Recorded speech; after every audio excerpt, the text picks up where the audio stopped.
வள்ளல் குணம் கொண்ட சின்ன கவுண்டர் விஜயகாந்த் தேசிய முற்போக்கு திராவிடர் கழகத்தை தொடங்கினார். இன்றைக்கு அந்த கட்சியை கூறு கூறாக சின்னாபின்னமாகி போனதற்கு பிறகு அந்த கட்சியை விற்பதற்கு கடை விரிக்கிறார் பிரேமலதா. யாரும் வாங்க தயாராக இல்லை.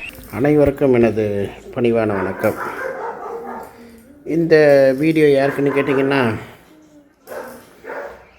அதாவது இந்த வீடியோ பெரும்பாலும் நான் பேசுகிறதுக்கு தாய்மார்கள் சகோதரிகள் எல்லாம் என்ன மன்னிக்கணும். ஏன்னா அந்த வீடியோ பெரும்பாலுமே கொஞ்சம் பெண்கள் பார்க்குறத அவாய்ட் பண்ணிக்கோங்க. ஏன்னு கேட்டிங்கன்னா, ஒரு கீழ்த்தரமான வார்த்தையில் பேசணும்னா சில வீடியோக்களை சில பேர் அவாய்ட் பண்ண சொல்லி பதிவு போடுறது தான் நாகரிகமானது.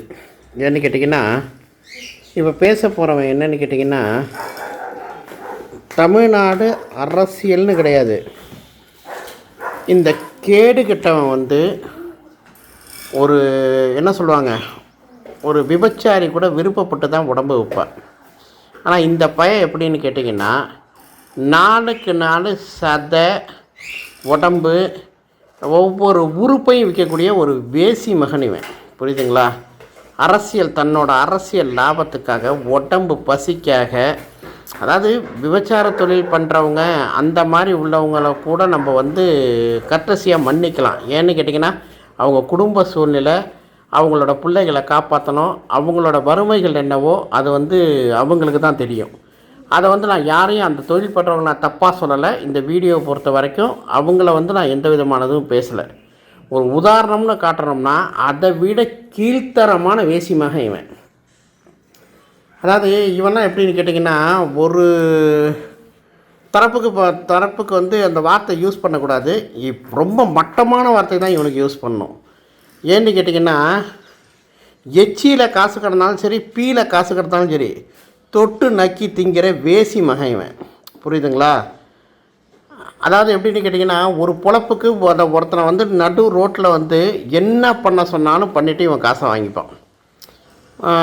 எப்படி உதாரணத்துக்கு சொல்லணும்னா, நீங்கள் நின்றுக்கிட்டு அதை பண்ணிவிட்டு போடா, என்கிட்ட 10,000 காசை வாங்கிட்டு போடான்னா, கூச்ச நாச்சமே இல்லாமல் நடு ரோட்டில் அதை பண்ணிவிட்டு அதுக்கு காசை வாங்கிட்டு போகிற ஒரு கீழ்த்தரமான வேசி மகன் இவன். புரியுதுங்களா? இவனுக்கு ஒரு கட்சி ஒரு கொள்கைலாம் கிடையாது. இவன் பிறந்ததுலேருந்து என்னென்னு கேட்டிங்கன்னா, இப்படி மாறி மாறி மாறி மாறி பல பேர்கிட்ட போய் தான் இவன் சம்பாதிச்சு தான் இவன் குடும்பத்தை காவந்து பண்ணியிருப்பான்னு நினைக்கிறேன். புரியுதுங்களா? இவன் ஒருத்தன், அதாவது 2 பேர் போல வாழக்கூடாதும்மா. ஒன்று வைகோ பாலசுவாமி, வறுமையில் கூட வாழ்ந்துட்டு வைகோ பாலசுவாமி போல வாழாதன்னு ஒரு பழமொழி உண்டு. அதையாவது சேர்த்துக்கலாம். அவன் எப்படின்னு கேட்டிங்கன்னா, உள்ளுக்குள்ளே தான் புரோக்கர் வேலை பார்த்து பொட்டி வேலை பார்த்துட்டு தான் குடும்பத்தை காவந்து பண்ணார். புரியுதுங்களா? ஆனால் இந்த கேடுகட்ட நாஞ்சில் சம்பத்து வேசி மகன் எப்படின்னு கேட்டிங்கன்னா, காசுக்காக நடு ரோட்டில் கூட என்ன வேணாலும் பண்ணுவான். புரியுதுங்களா? செருப்பால் 2 அடி அடிக்கிறியா, எப்பா 4 அடியாக அடிச்சுட்டு ஒரு 10,000 20,000 காசு கொடுப்பா அப்படிம்பான். இன்னும் நீங்கள் என்னென்ன ஊக்கு போடுற வேலை சொன்னால் கூட அதையும் செஞ்சுட்டு, எப்பா தெரியுதா இது என்னப்பா இது அப்படின்னு சொல்லிவிட்டு இது பண்ணிட்டு போயிடுவான். அந்த வடிவேலு ஒரு படத்தில் அட்டி போட்டு பெரட்டுவான், சட்டையெல்லாம் கிழிஞ்சு போயிடும். எத்தனை ஊர் பஞ்சாயத்தில் பார்க்குறது, எத்தனை பேரா அடிப்பீங்க அப்படின்னு சொல்லிட்டு வாண்டனா போய் தம்பி முந்தினத்தை அடிக்க வர நீங்களே வரல அப்படின்னு கேட்டுப்போம் ஒரு படத்தில். அந்த மாதிரி ஒரு இழிப்பிறப்பு இவன். அதாவது இவன்லாம் எப்படி சோத்தை திங்கிறான், எப்படி இவன்லாம் வாழ்கிறானே தெரிய மாட்டேங்குது. வாழ்க்கையில் ஒரு குறிக்கோள் இருக்கணும், இல்லை ஏதாவது ஒன்று இருக்கணும். அந்த குறிக்கோளும் கிடையாது, அந்த கொள்கையும் கிடையாது, ஒரு இலவும் கிடையாது. எவனையாவது பச்சையாக சொல்ல போனால் அதை பண்ணி சாப்பிட்ணும். அவனோட வாழ்க்கை வரலாறே அதான். ஏன்னா பாருங்களேன், அவன் வாழ்க்கை வரலாறு எடுத்து பாருங்களேன். ஒரு கட்சியில் ஒரு நாள் கூட உருப்படியாக இருந்திருக்க மாட்டான். புதுசாக என்னென்ன கட்சி ஆரம்பிக்கிறாங்களோ அந்தந்த கட்சியிலெல்லாம் போய் அந்தந்த தலைவர்களுக்கு அந்த வார்த்தையை சொல்லக்கூடாது, அப்படி தான் அவன் சம்பாதிக்கிறான். புரியுதுங்களா? ஏன்னா இவன்லாம் உழைச்சி எதை வச்சு சம்பாதிக்க மாட்டான். அந்த வாயின்னு ஒன்று இருக்குது பார்த்தீங்களா, அதான் சொல்லலாம். அந்த வாய் இவனுக்கு 2 விதமாக பயன்படுத்துது. ஒன்று பேசுகிறதுக்கு, இன்னொன்று அது சொல்லக்கூடாது வார்த்தையால். ஏன்னா அது வந்து அரசியல் அமைப்பை மீறின வார்த்தை. இன்னொன்று, நான் படித்த படிப்புக்கு என் கண்ணியத்தையும் நான் காவாந்து பண்ணிக்கணும். அதனால் அப்படி பிழைக்கிற பயவன். நீ எல்லாம் தேமுதிகவை பற்றி பேசுகிறதுக்கு உனக்கெல்லாம் முதல்ல அருகதை இருக்காடா. ஏண்டா ஒவ்வொரு கட்சியிலையும் போய் பிச்சை எடுத்து திங்கிற புறம்போக்கு நாய், உன்னை கழுவி ஊற்றாதவனே பாக்கி கிடையாது. எல்லா பேரும் நேருக்கு நேர் வந்து உட்காரானா ஒரு இடத்துலையும் நீ உட்கார மாட்டேன். இப்போ என்னடானா புதுசாக தாவேக்கால போய் உட்காந்துக்கிட்டு ஒரு பேச்சாளர் மாதிரி இருந்துக்கிட்டு நீ என்னமோ கண்டதையும் பேசிட்டு உட்காந்துருக்க. ஏண்டா உனக்கு வாழ்வு கொடுத்தது டிஎம்கே, அதை ஏன் நீ காரி துப்புனேன். அதுக்கடுத்தது ஏடிஎம்கேல அம்மா கிட்ட போனேன், அந்த அம்மா செருப்பால் அடித்து விரட்டுச்சு. இன்னும் எத்தனை கட்சி தாண்டா நீ போவ. ஏண்டா அதாவது ஒரே விஷயம் என்னென்னு கேட்டிங்கன்னா, தேவடியால் கூட நிரந்தரமாக ஒரு வீடு இருக்குமாடா. ஆனால் நீ என்ன தேவடி ஆகாமனே தெரிலடா. அவளுகளை விட மோசமாக தொழில் பண்ணி சம்பாதிக்கிற ஒரு வீட்டில் இருப்பியா? இல்லை ஒரு 100 வீடு இருக்குமாடா உனக்கு? ஒரு வீட்டில் உட்காந்து சோறு தின்னு ஒரு வீட்டில் சம்பாதிக்கிறவனா தான் அவனை பற்றி பேசுகிறதெல்லாம் ஒரு நியாயம் இருக்கும். இது இருக்கும். உன்னெல்லாம் பற்றி பேசுறதுக்கே வாய் கூசுதுடா. உன் அரசியல் வாழ்க்கையெல்லாம் எடுத்து பார்த்தோம்னா இந்த கூவம் இருக்குது பற்றியாடா, கூவத்தை விட கேவலமான வாழ்க்கைடா உன் வாழ்க்கையெல்லாம்.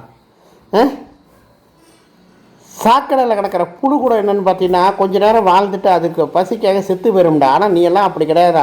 அக்கா நீ சாக்கடையில் ஆசிட்டே ஊற்றுனா கூட அதில் எப்படா புண்ணு இருந்தால் கூட பரவாயில்லன்னு சொல்லிவிட்டு அதையும் சகிச்சுக்கிட்டு வாழ்கிற ஈனப்பிறவிடா நீ எல்லாம். நீ இப்போ அரசியல் இத்தனை வருஷம் அரசியலில் இருந்து நீ என்னத்தை புடுங்கி கிழிச்சு நட்டுப்பிட்ட சொல்லு பார்க்கலாம். நீ எல்லாம் கேப்டனை பற்றியோ கேப்டன் குடும்பத்தை பற்றியோ பேசுறதுக்கு உனக்கெல்லாம் முதல்ல அருகதை இருக்காடா. எவன் சோறு போடுவான், எவன் எச்சி காசில் போய் சோறு திங்கலாம், எவனை எண்ணிக்கை பேசலாம், எவனை மேடையில் போய் பேசலாம், எவனை திட்டலான்னு சொல்லிட்டு வாயில் சாக்கடையை வச்சு தெரியுற கேடுகட்ட ஈனப்பிறை வேசிப்பாடா நீ. ஒரு எவனாவது சொன்னானா, எப்பா நாஞ்சில் சம்பத்து உன்னை வீட்டில் பார்க்க அருகதையாக இருக்கடா, புடவை கட்டிட்டு வாடா, 10,000 பணம் தரேன்னா புடவையை கட்டிட்டு அதுக்குண்டான வேலையும் பார்க்குற வேண்டா நீ. நீ அரசியல் விமர்சகர் இல்லை, அரசியல் புரோக்கரு. சொல்லப்போனால் ஆண் விபச்சாரி. புரியுதா இல்லையா? பொங்கல் தான் உடம்ப வைக்கும். நீ வந்து எல்லாத்தையுமே மானக்கடத்தனமாக தரங்கட்டு விற்கிற வேண்டா நீ. உன் அரசியல் வாழ்க்கையை எடுத்து பாரு. நீ எவன்கிட்டையாவது ஒரிஜினலாக எவன்கிட்டையாவது ஒருத்தர்கிட்ட விசுவாசமாக இருந்திருக்க, இல்லை ஒருத்தனுக்கு நல்லது பண்ணியிருக்கேன்னு நீ ஒன்று விரலை விட்டு சொல்கிறா. சொல்ல முடியாது. ரோட்டில் போயிருந்தாலே உன்னை செருப்பை கழட்டி அடிப்பான். ஏன்னா நீ போகிற போக்கு தெருவிலே எப்படா உன்னை முதல்ல மதிக்கிறானுங்க இவ்வளோ. ஏண்டா எங்களுக்கெல்லாம் கரை வேட்டினா ஒரு வேட்டி கட்டி மறு கரை வேட்டி கட்டவே அவ்வளோ கூச்சமாக இருக்கும். எப்படா நீ ஒவ்வொரு நாளைக்கு ஒவ்வொரு கரை வேட்டி ஒவ்வொரு துண்டை போட்டு சுற்றுற? உனக்கே அசிங்கமாக இல்லை அது? வாழலாண்டா, எப்படியும் வாழலான்னு ஒரு வாழ்க்கை இருக்குது, இப்படியும் வாழலான்னு ஒரு வாழ்க்கை இருக்குது. புரியுதா? வாழணும்னா ஒரு வாழ்க்கையாக வாழணும். இப்போ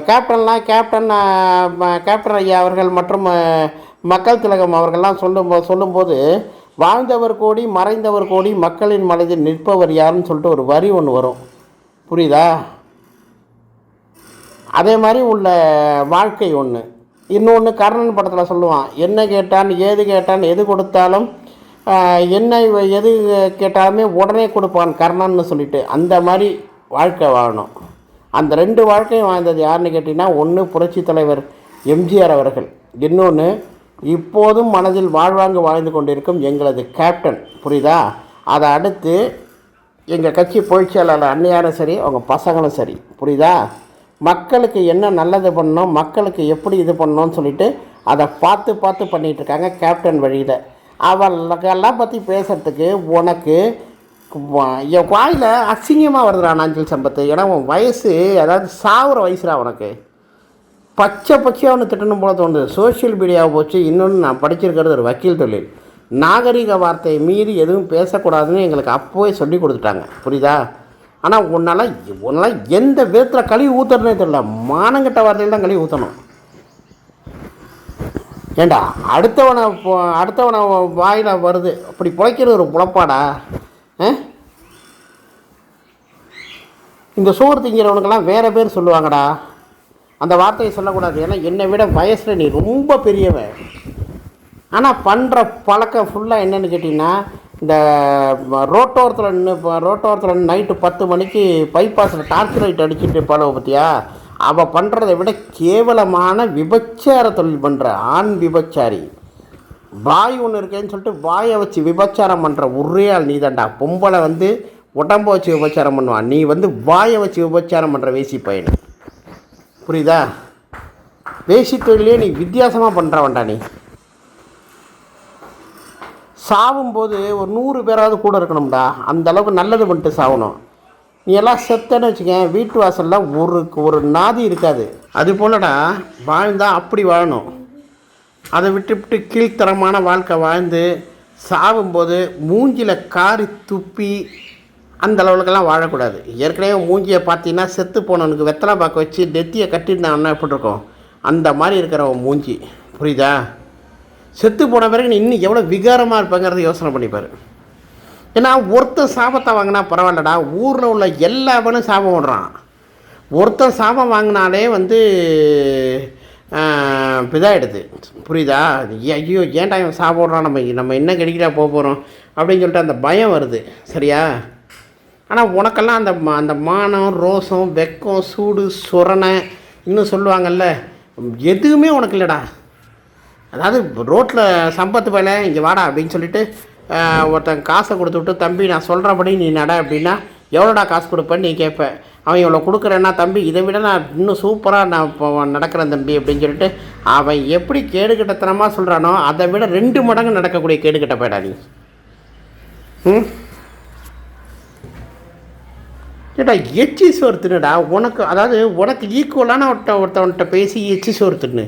சரியா?